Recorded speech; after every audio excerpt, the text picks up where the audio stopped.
جمعية الدعوة والإرشاد وتوعية الجاليات بمحافظة بدر.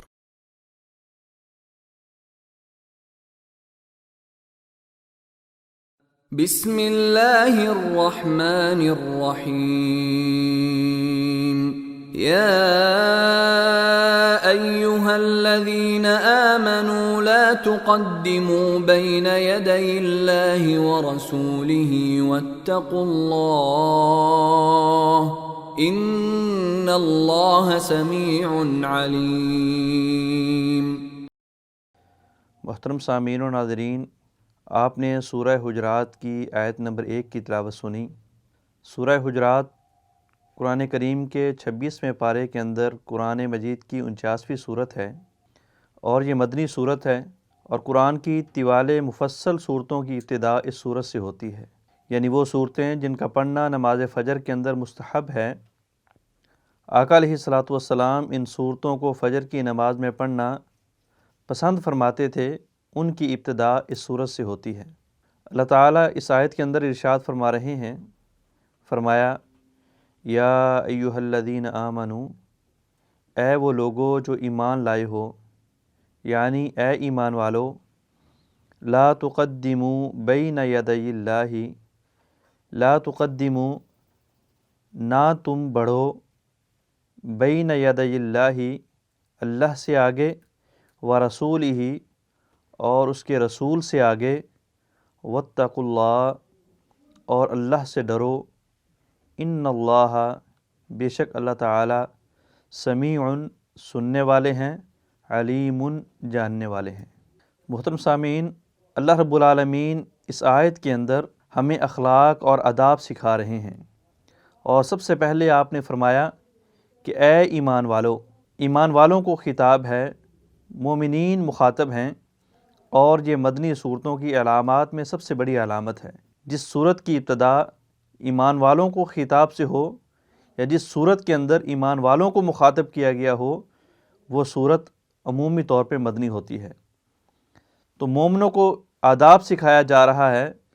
مومنوں کو یہ تعظیم سکھائی جا رہی ہے کہ اے ایمان والو، تم نے دنیا اور دین کے ہر معاملے میں اللہ اور اللہ کے رسول علیہ الصلاۃ والسلام کے قول فعل کی موافقت کرنی ہے، ان کی مطابقت کرنی ہے۔ اپنے فعل اور اپنے قول کو نبی علیہ الصلاۃ والسلام کے قول و فعل سے مقدم نہیں کرنا، اپنے قول اور اپنے فعل کو نبی علیہ الصلاۃ والسلام کے قول و فعل سے اچھا اور احسن نہیں گرداننا، بلکہ دنیا اور دین کے معاملے میں ہمیں نبی علیہ الصلاۃ والسلام کے پیچھے پیچھے چلنے کا حکم دیا گیا ہے، نبی علیہ الصلاۃ والسلام کی زندگی کو فالو کرنے کی ہمیں تلقین کی گئی ہے۔ تو اللہ فرماتے ہیں اے ایمان والو، لا تقدموا بین یدی اللہ ورسولہ، اے ایمان والو، اللہ اور اللہ کے رسول سے آگے نہ بڑھو۔ اس آیت کا شان نزول مفسرین کرام فرماتے ہیں کہ ایک مرتبہ صحابہ کرام نے غریبوں کے گھر گوشت جلدی پہنچانے کی طمع میں، جلدی پہنچانے کی نیت سے عید کی نماز سے پہلے قربانی کر دی تھی، تو اللہ رب العالمین نے فوراً اس آیت کا نزول فرما دیا۔ اور بعض مفسرین کرام فرماتے ہیں کہ صحابہ کرام بعض مسائل کے اندر یہ چیز کہا کرتے تھے کہ کاش یہ آیت اس مقام پہ نازل ہوتی، کاش اس معاملے کا یہ حکم ہوتا، کاش یہ حکم اس معاملے کے بارے میں نازل ہوا ہوتا۔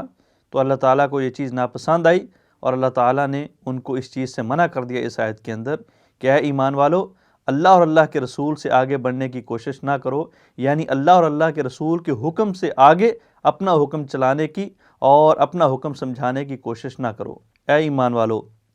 اللہ اور اللہ کے رسول سے آگے نہ بڑھو۔ اسی آیت کے اندر مفسرین کرام یہ بھی فرماتے ہیں کہ جو عبادت جس جگہ پہ اللہ تعالیٰ نے نازل کی ہے اور نبی علیہ الصلاۃ والسلام نے اس مقام پہ اس ٹائم پہ ہمیں کر کے دکھائی ہے، اس عبادت کو اس مقام سے،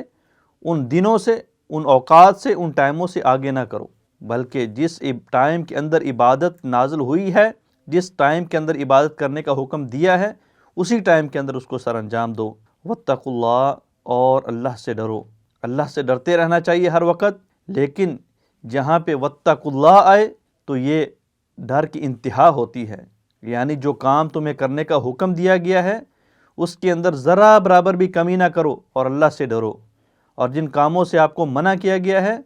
اس کو ذرا برابر بھی نہ کرو اور اللہ سے ڈرو، کیوں؟ اس لیے کہ ان اللہ سمیع علیم، بے شک اللہ تعالیٰ سننے والے ہیں، تمہاری باتوں کو، تمہارے اقوال کو، تمہاری سرگوشیوں کو، تمہارے دل کی باتوں کو، تمہارے دل کے رازوں کو اللہ تعالیٰ سننے والے ہیں۔ علیم، اور جو تم کام ظاہری طور پہ کرتے ہو اللہ ان کو بھی جانتے ہیں، اور جو کام تم پوشیدہ کرتے ہو، جو کام تم چھپ کے کرتے ہو، اللہ تعالیٰ اس کو بھی جانتے ہیں۔ اللہ تعالیٰ اس آیت کے مفہوم کو سمجھنے کی توفیق عطا فرمائے۔ السلام علیکم ورحمۃ اللہ وبرکاتہ۔